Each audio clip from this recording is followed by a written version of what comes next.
Welcome, welcome, welcome. Ladies and gentlemen, this is According to Callus, and it is a return to Texit Tuesday, where we're standing up in McKinney for the entirety of the state of Texas. That's right, we're back, and in case you missed it, we had a productive state convention. All right, before we get into it, let me remind you the best way you can continue to help make a difference, that you can help me grow the program, that we can get the word out, that we can be pro-independence, pro-liberty, and quite frankly, pro-God. That is to like, share, and subscribe to this podcast. Follow me on your social media of choice. Join me at your podcatcher of choice. It's under According to Callus. Not that hard to find. If you go over to Facebook, I have a page, a group, both, conveniently enough, labeled According to Callus. I am a pro at Gab, also According to Callus. And still drop in over at MeWe under my own name, Stephen Callus, but most of my posts there have everything to do with getting my show out to you, the people. The subscription helps. By subscription, I mean the follow, the subscribe. The algorithms have been a giant pain in the keister, but that's okay. We are going to keep doing what we do. And here we go, on with the show. Yes, it is a Texit Tuesday. Dusting it off. It's been a few months probably at this point. So let's talk about it, right? There are those that fear the unknown. There are those that fear independence, liberty, freedom. There are those that fear, quite frankly, just not being in control. Well, let me tell you something right here, ladies and gentlemen. We only can control what we ourselves do. And quite frankly, a good number of our decisions are limited by the actions of others. That's nothing to fret about, because you can't change what you can't change, but you can make a difference between your two hands, between your 2 feet, between your 2 ears, and utilizing your 2 eyes and your singular mouth. What do you mean by that, Callus? What kind of crazy stuff is that? What it means is you can't sweat the stuff that's beyond your control. You can focus on you. You can focus on your family. And like I've said many, many times, you can focus on your community. And perhaps, if you're successful, you can push that out to the state level. So this is what happened. We went to the state. That's right, the Republican Party State Convention. I was your representative on the platform committee for SD8. Now, to be fair, there are 31 SDs or Senate districts in the state of Texas. And if you want my opinion on the matter, that's about 60% of how many there probably ought to be for a state with 30 plus million people in it. But I digress. That being said, we discussed the 2 specific planks that deal with platform. Right? There's 2 specific planks on the platform that deal with Texas independence. And to my delight, nobody seriously wanted to remove those, either on the platform subcommittees or the platform committee as a whole.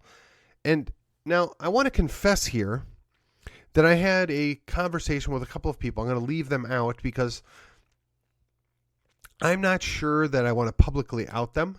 And I'm certainly not upset about the conversation because, quite frankly, it was a very positive conversation. When you talk about the idea of Texas independence and they get nervous, they say, oh, it's a crackpot thing. There's just a few wingnuts that want that, kind of dismissive. But, hey, I've been called worse by better, so I'm not going to worry about it. But I just say, well, look, you want a better grid, right? You want to reinforce or harden the grid, correct? Well, yeah. You want to protect the border, right? You want Texas to assert sovereignty over the border, right? Well, yeah. You would like to have a more stable currency, right? You would like to have other options, perhaps even transferable gold or digital transferable gold. Well, sure, yeah. I mean, we want a stable currency. Okay. How do you think you're going to get those things? Do you think D.C. is in the least bit interested in those things? Do you think that a semi-sovereign, well, let me rephrase that. Let's not say sovereign. Semi-independent state of Texas might have a lot more authority over that. And I take a minute to explain what I mean by de facto versus de jure. Now, for the listeners of this podcast, you're pretty familiar with this, but I'm going to take a moment to recap. One moment. So de facto means it just kind of exists, whether or not it's recognized. And de jure means it's legally recognized. And I said, quite frankly, I am a member of TNM, proudly so. TNM's stated goal is to get, at the very least, a vote for independence, and secondarily or long-term to achieve actual independence or de jure independence. I said myself personally, me as a person, even as a member of TNM, I am actually quite enamored with the idea of getting de facto independence or asserting de facto independence while being part of the Union, whereupon that federalism is reasserted and we all benefit. But I'm not opposed to de jure independence. I think that might be a natural outgrowth of de facto independence. And I did take some time to a couple of these people to explain the idea that much like we haven't had a culture of life for 60 years, we haven't really had a culture of independence for at least that long, if not longer. What does that mean? That means if you want to actually get independence, you have to get people prepared for it. You have to set them up for it. You have to make it to where they can be successful with independence. Again, whether it's de facto or de jure, we have to be able to comprehend how to do that and how to behave with that. Everybody sees liberty as a license to misbehave, essentially. Well, no, that would be unlimited freedom. That would be unrestricted freedom. Then you have the liberty to misbehave. You have a license for bad behavior. I don't think anybody actually wants that. I think most people like the idea of liberty, but understand fully that with liberty comes responsibility. The two go hand in hand. In fact, the more liberty you have, the more responsibilities you have, right? If I have the liberty to work for myself and protect my family, I also have an equal responsibility or the corresponding responsibility to look after my family and to accept that it is my job or my family's job to look after my family. Likewise, as a state of Texas, as the state sovereign, if you will, we have ultimate responsibility for what happens within our borders and the people within those borders, and we should have, therefore, control over our own borders. Now, the problem that we have is, much like they've ignored the borders for at least 3 years since President Biden's been in office, he has shown zero interest and, in fact, has encouraged bad behavior by inviting the entire world to come crash our southern border. And in fairness, they've been crashing our northern border at the same time. Now, some folks would refer to that as the replacement theory, right?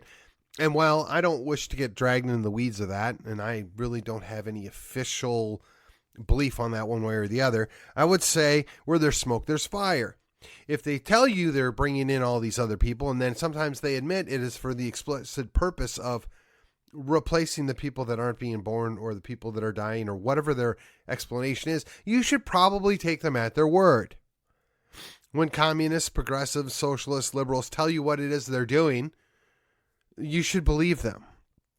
That being said, I find it ironic that we've been pushing our governor and giving credit where credit's due. The governor has made some decisions to do things to protect the border. I would personally think them more of a half measure or not enough, but something's better than nothing, right? You can't get everything. So I'll set that aside. I'll put aside my personal quibble and just say he's been doing something.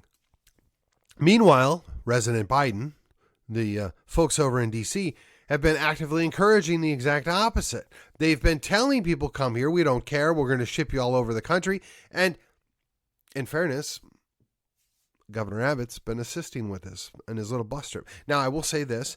In part, it worked in such that it caused the other cities to squeal. But in part, it failed because now that they've been there and they've been given legal status, they can go wherever the heck they want. We really have no way to deal with it. So while that was a short-term win, it's going to be a long-term loss. And as more of those folks are here, it'll be more and more difficult to send them back. Now, sending them back is the only workable solution long term for all of us. But I don't think anybody in government really has that in mind. And I got to be truthful, it is going to be challenging to accomplish that, but not impossible. And we have to quit acting like it's impossible because, look, whether you like it or not, there's historical examples where people have been rounded up and shipped somewhere. All of them have been for bad reasons, let's be honest, but it can be done. This is a more benign use of that scalability, but it can be done. Quit acting like it can't. And no, for absolute transparency here, I don't want anybody dead. I don't want anybody sent off to work camps. I don't support any of that nonsense, but I certainly support returning them from where they came, or at the very least, the place they came before they got here. That being said, let's move on. See, they say that they have a concern for sovereignty. They want to watch the borders. But the same President Biden that did nothing for 3.5 years, now suddenly that, he's up for re-election, suddenly that they're hanging this around his neck like the albatross it is. Well, I'm going to fix it. And it's those terrible Republicans that they're going to prevent me from getting a deal done here, and they're going to interfere with our progress, and I'm finally going to do something. If he knows what day of the week it is or which way is south or north or any of that stuff, he might actually do it. I'm not going to hold my breath. But you created this problem. You've done some dunce. We're just going to say dunce. You created this problem, and now you're going to quote unquote fix it. Sounds just like government. We're going to see a problem, find a way to make it 1,000 times worse. Then we're going to attempt to fix it, which is going to only solve half the problem. So it's still 500 times worse than it was when you started, but we're going to say we fixed the problem. Now, I'm sorry, but we in Texas, we're smarter than that. I mean, even the folks at Oklahoma understand what's at play here. Love you, buddy. All of you up in Oklahoma. We're looking forward to you joining the Confederation when we go our own way. So just picking on you because that's what we do in Texas. If you'd like it, we could blame West Virginia, right? Even those folks out in West Virginia, they can figure this out. A little better. No, but seriously, we all get it. We see what's going on here. And the question is for us is, what are you going to do about it? Well, that's kind of where Texit comes into play here. If you declare your sovereignty, you stand on your sovereignty, and you tell them, yeah, no, we're going to take care of this ourselves. You can just back on up. That's de facto independence. That's holding our own line. That's recognizing the sovereignty that we always retained. We just haven't been willing to do anything about it. And when we talk about that, that ties directly into the grid. Texas has its own grid. The grid covers, I think it's 75% of the geography of Texas. Don't quote me on that, but I'm just going to say roughly 3/4 of Texas is covered by our own grid. And we could probably do some grid swaps if we wanted to get 100% coverage. Not that I think it's absolutely necessary, but we do control our own power distribution.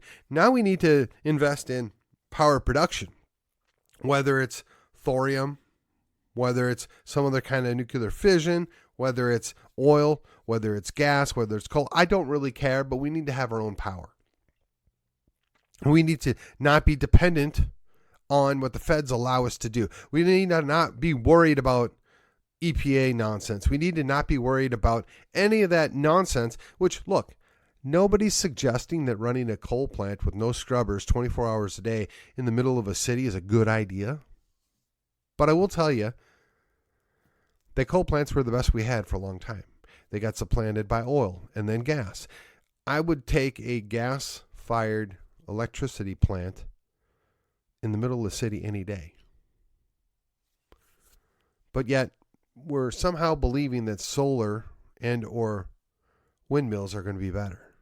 I'm not suggesting that we should throw them out. I'm not suggesting that there's no value there. What I am suggesting is it's a misplaced value. We have a jacked up way of evaluating this, and we're, quite frankly, giving a lot of people a whole lot of money, of our money, to pretend that they're solving a problem that they themselves created. The reason why we had a lot of those major grid issues is because of our subpar production being based upon quote-unquote renewable energy, which is anything but. And the fact that we even have to have this discussion when you could just put in a gas plant and solve 90% of the problems, or you could just, I don't know, bring thorium online for, example, solve a lot of problems, right?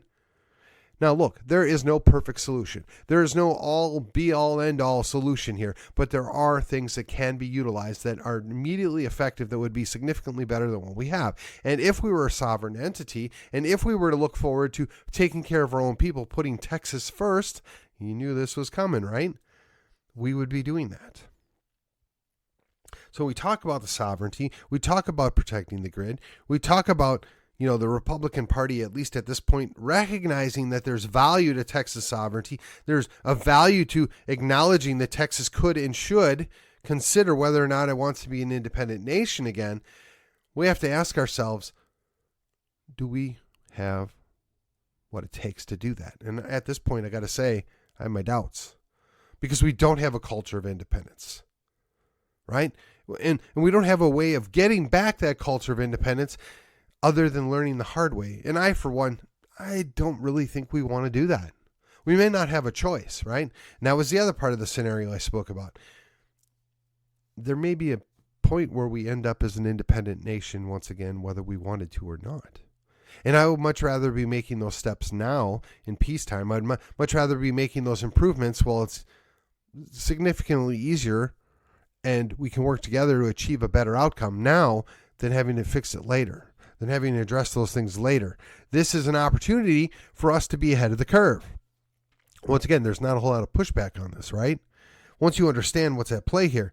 So if you can get back control of the sovereignty and the control of your borders, if you can assert control over your own electric grid, if you assert control over your own electrical production, and you maintain that the sovereign state of Texas, the borders are inviolable. We're not going to allow for you guys to come in here unchecked. We're not going to allow you guys to come in here and behave with impunity, right? We're not going to let a couple of bad actors that work for the federal government come in here and basically cut open the very barbed wire fences we put up to channel people to where we could actually check them before they come here. We're not going to allow that. We're going to do our own thing because we want to put Texas first. Now, I wish we could put America first. I really do. And on the macro scale, I wish the other 49 states felt that same way. I wish they could agree that these United States are a good thing. They're a net positive for the world. I wish we could agree that how we would do that, but because we can't or we won't, that means we have to put Texas first. And when we talk about putting Texas first, you have to be willing to acknowledge that Texas may have to become an independent nation. It may decide to do that on its own, or it may not have any other choice in the future. But if you're not putting Texas first, if you're not accepting the reality that we work in and live in every day, you're going to miss the opportunity. So when I talked about Texas independence, when I'm talking about the concept of Texit, I'm not demanding that we do it right here, right now. Now, there might be those that are among my club, my people, if you will, that believe that's the right choice. Humbly, I state, be careful what you wish for. I am no more excited to have Dade Phelan running the Congress of the state of Texas than I would be Mitch McConnell or Nancy Pelosi or Kevin, whatever his name is, out of California. Don't know, don't care. I don't want to go and dust off Paul Ryan and put him in charge of anything either, right? And that's what we'd be dealing with. But if we're moving towards a more independent-minded culture, if we're looking forward to reforming our government as it is, if we address these issues in-house, that is within the state of Texas, we can get there. I mean, right now in the state of Texas, the Lone Star State, the one that everybody pictures as a bunch of wild gun-toting folks, we're not anywhere near that. I mean, we were sold a bill of goods that we got constitutional carry, and I got to be honest, a whole lot of conservatives, a whole lot of Republicans believe that to be the case. But in reality check here, it's only a limited permitless carry situation.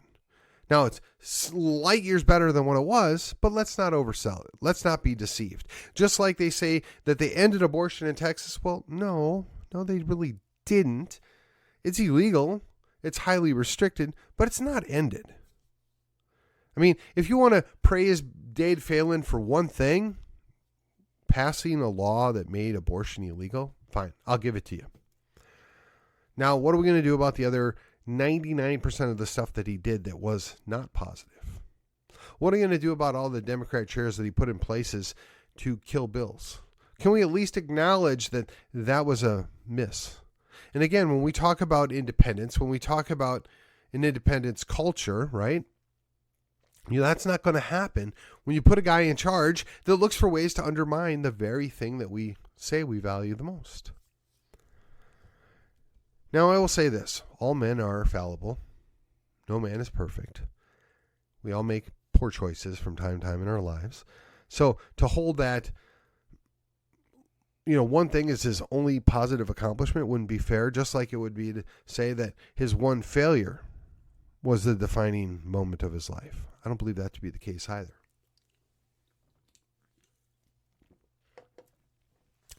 And I imagine if you live in his district, you got to ask yourself, are you better off voting for Dade Phelan to be reelected? Well, it depends. That really depends. You have to make that decision for yourself. Now, I know what you're asking. Well, Callis, why are you bringing this up? This really doesn't have to do with Texit Tuesday. This isn't really related. Well, yeah, it is. Because if you think you're going to get a ballot measure to ask the question, should Texas reassert its independence, or any variation of that language, it's going to have to get through the Texas House. Because apparently the Republican Party, well, I take that back. They have the ability to do it. I don't know that they will. But I would just like for, the Texas legislature to take it seriously enough that, hey, if you all put this on the ballot, we're going to go ahead and put in a trigger mechanism whereupon a positive vote, that is to say, an outcome that is in support, even if it's minimally in support or majorly in support, we're going to do an investigative study on this, determine what would need to happen in order to make this happen, right? What are the things that need to be accomplished before we can take this step? That's something that I would think the Texas legislature would be very interested in. And if you got a guy like Dade Phelan in there, the question is, will he be willing to do that? Is that something he's going to be willing to invest time, money, and effort into? I suspect not. I mean, a lot of folks at T&M have gone to great lengths to not upset the guy because, he was the speaker. And unfortunately, it looks like he's got a pretty decent chance of coming back, even though he won by, 0.5%, his own district. And I've got two of my own state reps saying that he's so great and we should put him back in place. I mean, there's a pretty strong likelihood we're going to get stuck with another Speaker Phelan. So let me ask you, do you really want to create yet another roadblock? If you want to explore how do we build a culture of independence, that's something we can do right here, right now. We don't need the Texas government. We don't need the federal government. We can do that right here, right now. The question is how? Well, interestingly enough, I know there's some folks in the Republican Party that are all in for this, but there's also folks that are afraid or actively opposed to this. There's another group out there, call themselves the Lone Stars, or Lone Star Party, rather. This is something they're actively supporting, and you should check them out. You go find them on the web. Find out what they're up to, what their play is, or what their action is to work with a potential independent nation called Texas, a new Republic of Texas, if you will. It might do you some good to find out what's at play there. Now, look, I don't claim to know everything. I have a friend that's deeply involved in it. I know him well enough that I have no problem sending you over to talk to him. But right now, I'm still a good, solid Republican. I'm not going anywhere. I'm going to do my Republican thing. But I fully acknowledge there's a lot of people that are disaffected and want to go do something else. I know that there's disaffected Democrats out of there, right? Maybe they want to go do something else. I highly doubt they're listening to me, but I'm going to just throw that out there. If you want an independent Texas, if you want to ever see Texas come to fruition, we have to be working in every which way we can to get ourselves prepared for that. whether that's asserting sovereignty, whether that's controlling our own borders, whether that's producing our own power, whether that's controlling our distribution, aka grid, or whether it's creating our own coin, use of gold and silver. That is constitutionally protected. That is an action that the states can use. And once you create that as a legal tender, right? Once you recognize that as a coinage, they can't tax you for transactions that you do in that denomination. As you transfer gold and silver back and forth, and it's considered money, they can't tax you on it.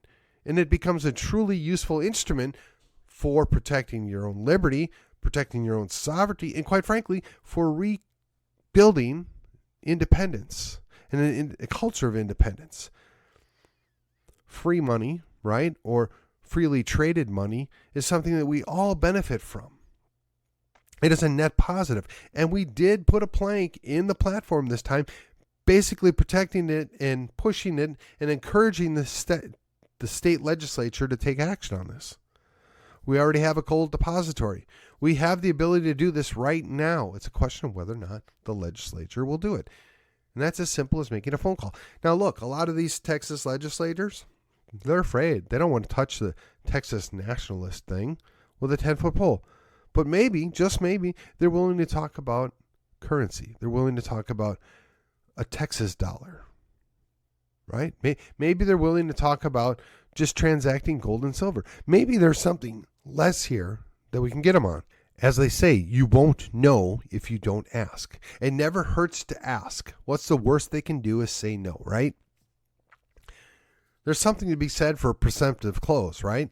When you talk to somebody, assuming that they agree with you or assuming they're going to buy your product and you get that presumptive close, you're working off a concept that they're convinced that this is the right answer, that this is the right solution, and that they're going to come along with it.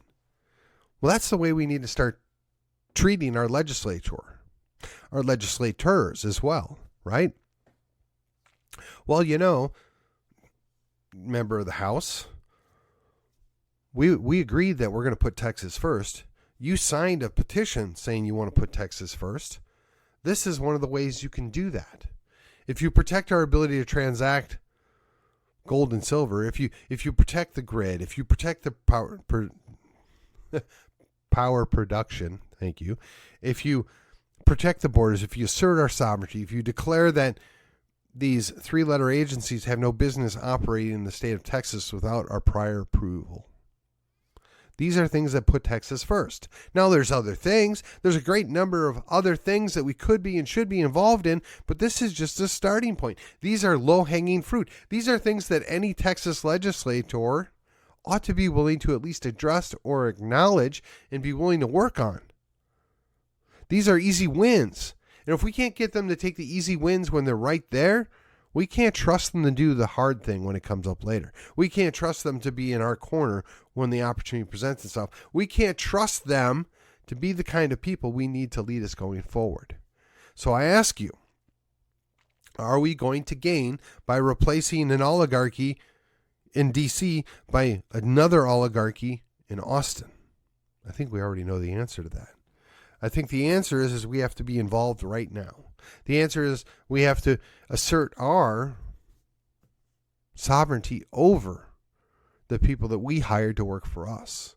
We need to remind them who their boss is. It's not Phelan. It's not their biggest donor. It's the people that put them in office. And we gave them a certain amount of respect with a duty.